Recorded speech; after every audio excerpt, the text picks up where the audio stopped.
ఇక కమిషన్ల కోసం కుమ్ములాట, వైద్య శాఖను ఆదాయ వనరుగా మార్చుకున్న ప్రభుత్వ పెద్దలట. మన తీర ప్రాంతంలో రేర్ ఎర్త్ ఎలిమెంట్స్ ఉన్నాయని ఇప్పుడు ఎల్లో మీడియా రాస్తూ ఉంది. మరి గతంలో ఆ రేర్ ఎర్త్ మెటీరియల్స్ని తీసుకుని ఇంకేముంది దోపిడీ అని రాశారు, ఇప్పుడేమో బాగుందని రాస్తున్నారు.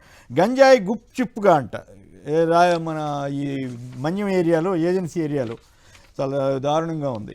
డ్వాక్రా మహిళలకు తీపి కబురు అంట. ఎన్టీఆర్ విద్యాలక్ష్మి, కళ్యాణలక్ష్మి పథకాలు శ్రీకారం అంట. అక్టోబర్లోనే ఇవ్వాలనుకున్నారంట కానీ ఇవ్వలేదంట. ఇవి ప్రధానంగా ఇతర వార్తలు. ఇక డిజిటల్ విప్లవానికి భారత్ పునాది. అమెరికా అమరావతి పర్యటనలో Bill Gates foundation chairman Bill Gates వ్యాఖ్య. AP meets Bill Gates. ఇక ఎల్లో మీడియా అబ్బు ఊపిరి ఆడకుండా ఇది చేసేసింది. రాష్ట్రానికి వచ్చిన గేట్స్ ఫౌండేషన్ చైర్మన్ సాగులో ఏఐ వినియోగంపై ప్రత్యక్ష పరిశీలన. చంద్రబాబు విజనరీ అని పొగిడారని కూడా రాశారు. మరి విజనరీ అయితే ఎలక్షన్ మేనిఫెస్టో, ఈ కథలు ఇవన్నీ కూడా మరి ఆయన దృష్టికి వెళ్ళినాయో లేవో. నైస్, గుడ్, గ్రేట్ అని కూడా అభినందించారట.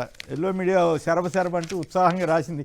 నిజంగా ఓ మాట మంచి మర్యాదగా అంటారు, తప్పేం కాదు. కానీ బట్ వీళ్ళు రాసే తీరు ఎట్లుందంటే అసలు శరభ అంటూ ఊగిపోతున్నారు. ప్రజలకు చేరువుగా ఆరోగ్య సేవలు.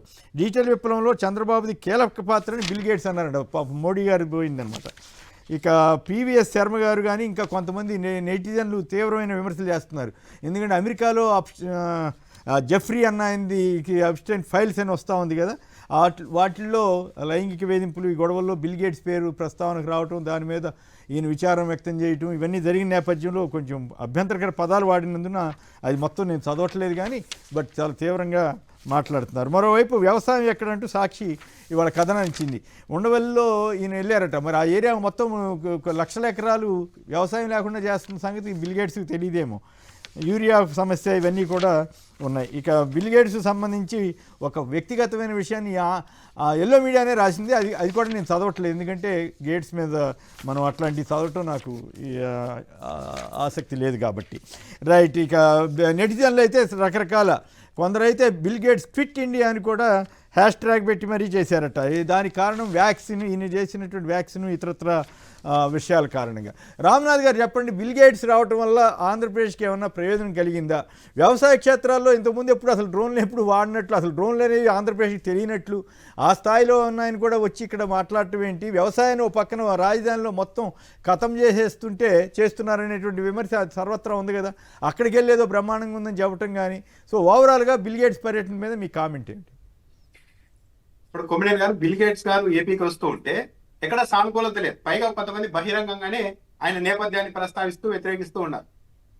వ్యక్తిత్వ పరంగా కానీ, నైతిక విలువల పరంగా కానీ, ఆయన పేదల పట్ల అనుసరించే విధానాల పరంగా కానీ బిల్ గేట్స్ ఐటీ రంగంలో గొప్పవారు ఉండొచ్చు, కానీ మిగిలిన ఏ విషయంలో కూడా ఆయన వ్యక్తిత్వం అంత గొప్పది కాదన్నది ఆయన ట్రాక్ రికార్డుని బట్టి చాలా చెప్తుంది.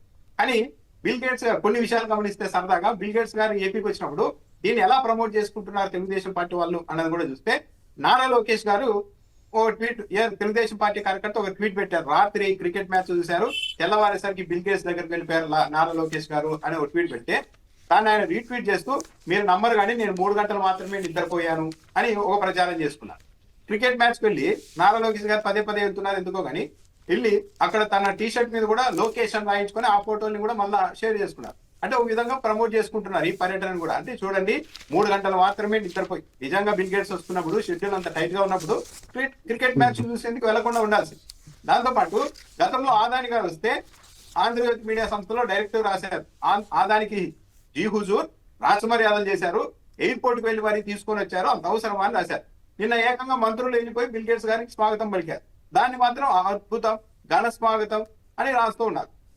దాంతో పాటు ఇంకో బాగా నిశ్చితంగా ఒక విషయం గమనిస్తే, చంద్రబాబు నాయుడు గారి నివాసానికి చాలా మంది విఐపీలు, పెద్ద వాళ్ళు ఇప్పుడు వస్తూ ఉంటారు. కానీ ఏ రోజు చేయండి, ఒక రోజు ఈరోజు నిన్న చేశారు. ఈరోజు ఈనాడు ఆంధ్రజ్యోతి పత్రికలో ప్రముఖంగా ఫోటోలు కూడా వేసుకున్నారు. తన చాంబర్ దగ్గర ఉన్న వెంకటేశ్వర స్వామి గురించి వివరిస్తున్న చంద్రబాబు నాయుడు గారు అంటూ ఆంధ్రజ్యోతి పత్రికలో, ఈనాడు పత్రికలో ఫోటో వేశారు. ఎందుకు వేశారు ఇప్పుడు ఆంధ్రజ్యోతి పత్రికలో వెంకటేశ్వర స్వామి గురించి వివరిస్తున్న చంద్రబాబు నాయుడు గారు అని అంటే, ఈ లడ్డూ వ్యవహారం వచ్చిన తర్వాత చంద్రబాబు నాయుడు గారి మీద బాగా నెగిటివ్ అయిపోయింది. నిజంగా వెంకటేశ్వర స్వామి భక్తుడేనా? వెంకటేశ్వర స్వామి భక్తుడు అయితే లడ్డూ గురించి ఇంత నెగిటివ్ గా ఎలా ప్రచారం చేస్తారు? ఈ ప్రాపగాండ ఏంటి అని అందరూ ఆశ్చర్యపోయారు. దాంతో మళ్ళీ లేదు, వెంకటేశ్వర స్వామి చంద్రబాబు నాయుడు గారు తన చాంబర్ దగ్గర కూడా వెంకటేశ్వర స్వామి ఫోటో ఉంటుంది చూడండి అని చూపించడానికేమో కానీ బిల్ గేట్స్ గారికి వెంకటేశ్వర స్వామి అది గురించి ఇంటి దగ్గర లేకపోతే ఆఫీస్లోనండి. గతంలో నేను నాకు గుర్తున్నంత వరకు ఈ ఉమ్మడి రాష్ట్ర ముఖ్యమంత్రిగా ఉన్నప్పుడైతే నేను ఎప్పుడు పెద్దగా గమనించలేదు. If I'm not wrong. ఒకవేళ ఛాంబర్ లోనే చేశారు, మరి ఆఫీస్ లోనే ఉండొచ్చు. ఓకే. కానీ దీన్ని కూడా ఎందుకు చేశారు అంటే చంద్రబాబు నాయుడు గారు ఈ అవకాశాన్ని ఉపయోగించుకొని చూడండి నా మీద శ్రీవారి మీద నాకు ఎంత భక్తి ఉందో అని చెప్పే ప్రయత్నం చేశారు. బిల్ గేట్స్ గారి మీద ఎందుకు ఇంత వ్యతిరేకత వస్తోంది అంటే 2010లో ఖమ్మం జిల్లాలో, ఇంకా అప్పుడు ఉమ్మడి ఏపీలో ఖమ్మం జిల్లాలో 16,000 మంది గిరిజన బాలికల మీద ట్రయల్స్ నిర్వహించారు. ఏది గర్భాశయ క్యాన్సర్ నిరోధక టీకాను తయారు చేస్తామని. ఎంత అనైతికంగా చేశారు అంటే 9 ఏళ్ల నుంచి 15 ఏళ్ల అమ్మాయిలు వాళ్ళ మీద ట్రయల్ చేస్తున్నప్పుడు కనీసం తల్లిదండ్రులకు చెప్పలేదు, వాళ్ళ దగ్గర సంతకాలు కూడా తీసుకోలేదు. మూకుమ్మడిగా సామూహికంగా హాస్టల్ వార్డర్లతోనే సంతకాలు చేయించి ట్రయల్ నిర్వహించేశారు 16,000 మంది అమ్మాయిల మీద. వాళ్ళలో కొన్ని నెలలకు విపరీతంగా అనారోగ్య సమస్యలు వచ్చి 5 చనిపోయారు. గుజరాత్ లో ఇలాగే ట్రయల్ చేస్తే 2 చనిపోయారు. ఇలాంటి నేపథ్యం ఉంది. పార్లమెంట్ స్టాండింగ్ కమిటీ కూడా దీని మీద తేల్చిన తర్వాత ఇంత అన్యాయంగా ట్రయల్ నిర్వహించారు ఈ బిల్ గేట్స్ కు సంబంధించిన ఫౌండేషన్ ఆధ్వర్యంలో అని. ఆ తర్వాత వ్యవసాయానికి సంబంధించి కూడా ఆఫ్రికా కంట్రీల్లో, ఆసియా కంట్రీల్లో మొత్తం వ్యవసాయాన్ని తారుమారు చేస్తున్నారు ఈయన ఫౌండేషన్ ద్వారా అన్న ఆరోపణలు కూడా ఉన్నాయి. రసాయనిక ఎరువులు పెద్ద పెద్ద కార్పొరేట్ సంస్థలతో టైఅప్ అయ్యి, పెద్ద పెద్ద విత్తన కంపెనీలతో టైఅప్ అయ్యి ఆయా దేశాలు మొత్తం ఈ విదేశాలకు సంబంధించిన బీటీ టైప్ విత్తనాల మీద ఆధారపడేలాగా వ్యవస్థను తయారు చేస్తూ ఉన్నారు అని ఒక ప్రధాన ఆరోపణ ఉంది. ఈ రోజు చంద్రబాబు నాయుడు గారు సంజీవని ప్రాజెక్టు మొత్తం బిల్ గేట్స్ ఫౌండేషన్ చేతిలో పెడుతున్నారు. ఇది అత్యంత ప్రమాదకరమైంది. ఎందుకంటే 5 కోట్ల మందికి సంబంధించిన డేటాను మొత్తం క్రోడీకరించి ఇలాంటి ఫౌండేషన్లకు యాక్సెస్ ఇస్తే ముందే ఈ కంపెనీ మీద చాలా ఆరోపణలు, ఈ ఫౌండేషన్ మీద చాలా ఆరోపణలు ఉన్నాయి. ఇప్పుడు డేటా అన్నది ఆరోగ్య రంగంలో చాలా కీలకమైన వ్యవహారంగా మారిపోయింది. ఈ దేశంలో ఇన్సూరెన్స్, హెల్త్ ఇన్సూరెన్స్ అనేది వేల కోట్ల, లక్షల కోట్ల విలువైన ప్రాజెక్టులుగా తయారైపోయాయి.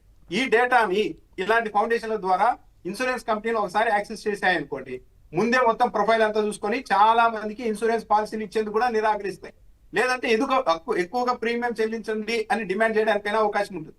ఇది ఇంకా కొన్ని కంపెనీల చేతుల్లోకి వెళ్తే ఒక వ్యక్తిని ఉద్యోగంలోకి తీసుకునే ముందే ఈ డేటా ఆధారంగా అతనికి ఏమేమి ఇబ్బందులు ఉన్నాయని తీసుకొని కొందరు చిన్న చిన్న కారణాలతో కూడా ఉద్యోగాలు ఇవ్వకుండా కూడా నిరాకరించే అవకాశాలు చాలా ఉంటాయి. ఇలాంటి చాలా కాంప్లికేషన్స్ ఈ డేటా కింద ప్రైవేట్ వ్యక్తుల చేతుల్లోకి పడితే.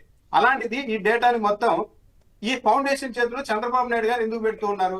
ఆల్రెడీ జగన్మోహన్ రెడ్డి హయాంలో ఒక బలమైన వ్యవస్థను తీసుకొని వచ్చారు. ఇవన్నీ ఉండగానే తీసుకెళ్లి ఫౌండేషన్ చేతిలో పెడుతున్నారంటే చాలా ఇబ్బందికరమైంది. ఇంకోటి ఏంటి, ఈ ఫౌండేషన్ వ్యవహార శైలి ఎలా ఉంటుంది అన్నదానికి కరోనా వ్యాక్సిన్ సమయంలో ఫ్రీగా ఫార్ములాను పేద దేశాలకు ఇచ్చేందుకు తొలుత నిరాకరించిన వ్యక్తి బిల్ గేట్స్. ఆ తర్వాత ప్రపంచవ్యాప్తంగా తీవ్ర విమర్శలు రావడంతో అప్పుడు వెనక్కి తగ్గారు. అంటే ఈయన మైండ్ సెట్ ఎలా ఉంటుంది? పైగా ఈయనే అన్నారు భారతదేశం అన్నది ఒక ప్రయోగశాల అని వివరించారు. అంటే పేదరికం ఉన్న దేశాలు, ఇలాంటి అభివృద్ధి చెందుతున్న దేశాలన్నీ చిన్న చూపు ఆయనది.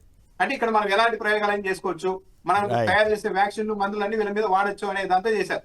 బహుశా ఈ నేపథ్యంలోనే చంద్రబాబు నాయుడు గారు పాలిత ప్రాంతంగా ఉన్న ఆంధ్రప్రదేశ్ కు మించిన ప్రయోగశాల నాకు ఇంకోటి ఉండదు, అంత అనుకూలమైనదని భావిస్తున్నారేమో ఈ ఆందోళన కలుగుతున్నాయి. కాదుగా ఈయనకి అక్కడ ఆంధ్రప్రదేశ్లో వ్యవసాయం ఎట్లా జరుగుతోంది, పెట్టుబడి సాయం ఎందుకు ఇస్తానని ఎగ్గొట్టి, అన్నదాత సుఖీభావ ఎందుకు ఇస్తానని ఎగ్గొట్టారు, 5,000 ఎందుకు ఇచ్చారు, ఇట్లాంటి విషయాలు ఏమి తెలియకుండా వచ్చి ఇట్లాంటి వాళ్ళు పొగిడెళ్తే అది ఇంకా ప్రమాదం కదా ప్రజాస్వామ్యానికి. పై ఓ పక్క అమెరికాలోనేమో ఈయన మీద చాలా తీవ్రమైనటువంటి ఆరోపణలు, విమర్శలు వస్తున్న నేపథ్యంలో ఇక్కడికి వచ్చి ఈయన శుద్ధులు చెప్తే జనం ఎట్లా నమ్మాలి అనేది కూడా వస్తుంది కదా. ఇప్పుడు మీరు ఇందాక చెప్పినట్టు కొమ్మినేని గారు అక్కడే 1,00,000 ఎకరాలు బీడు ప్రాంతంగా మార్చి ఇంకా 2,28,000 ఎకరాలు తీసుకుంటామని చెప్తున్న చోట ఆ ప్రాంతానికే బిల్ గేట్స్ కార్యాలయం తీసుకెళ్లి చూడండి వ్యవసాయం మేము అద్భుతంగా చేస్తున్నాం, అసలు ఈ డ్రోన్ టెక్నాలజీ ఇవన్నీ కొత్తగా వచ్చినాయా? లేదు. అంటే ఏంటంటే ఒక షో చేస్తూ ఉన్నారు. బిల్ గేట్స్ వచ్చేసాడు మొత్తం తలకిందులు అయిపోతుందని.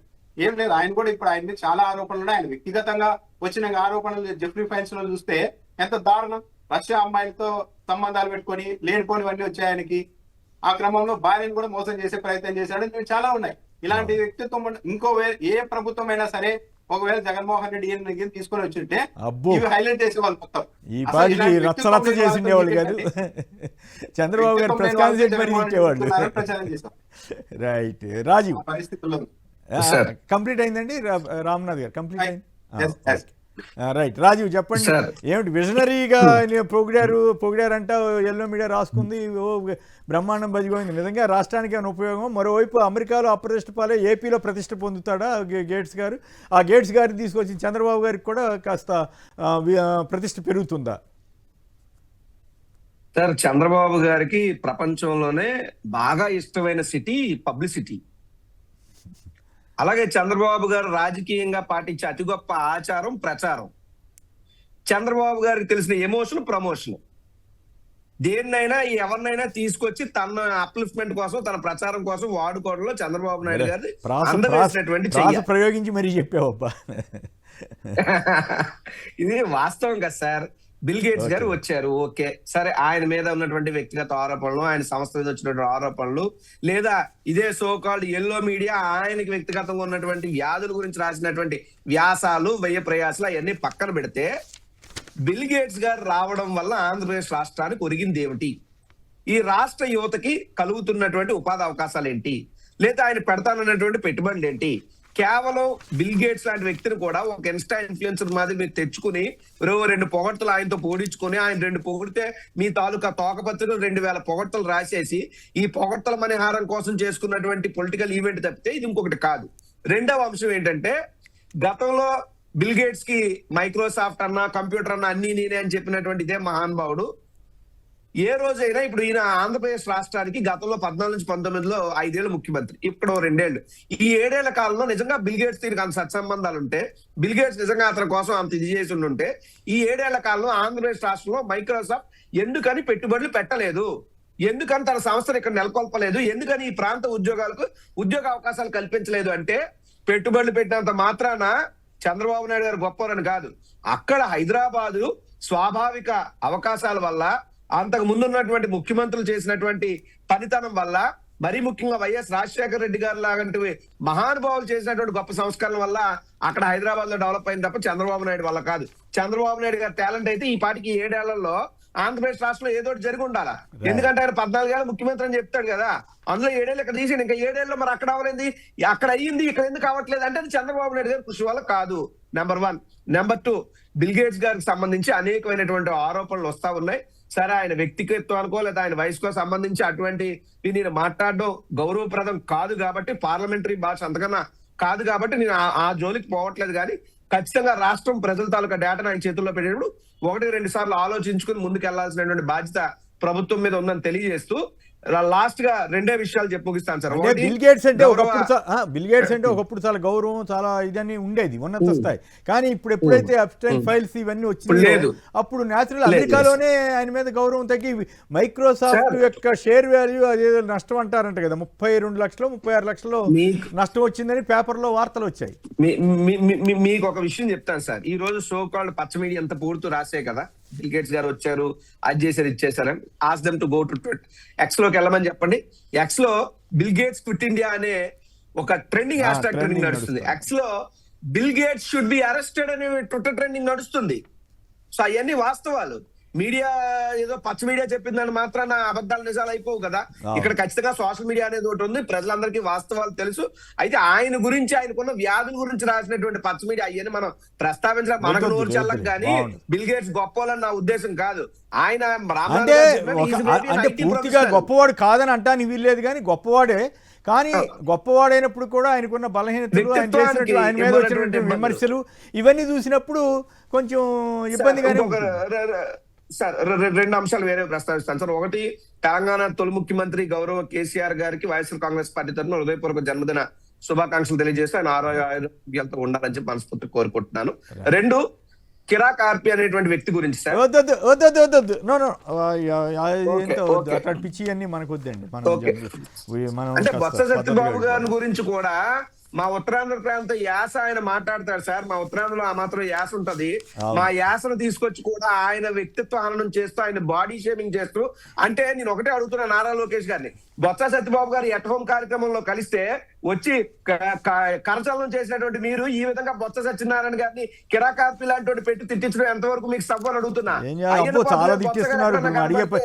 కాదు ఫ్లెక్సీలు పెట్టే తిరుమల లడ్డూని అవమానంగా జగన్ గారి మీద కోపంతో ఫ్లెక్సీలు పెట్టే తిరుమలని అవమానించిన వాళ్ళకి ఇవన్నీ పెద్ద లెక్క, మనుషులను అవమానించడం లెక్కట్లేండి అంతే.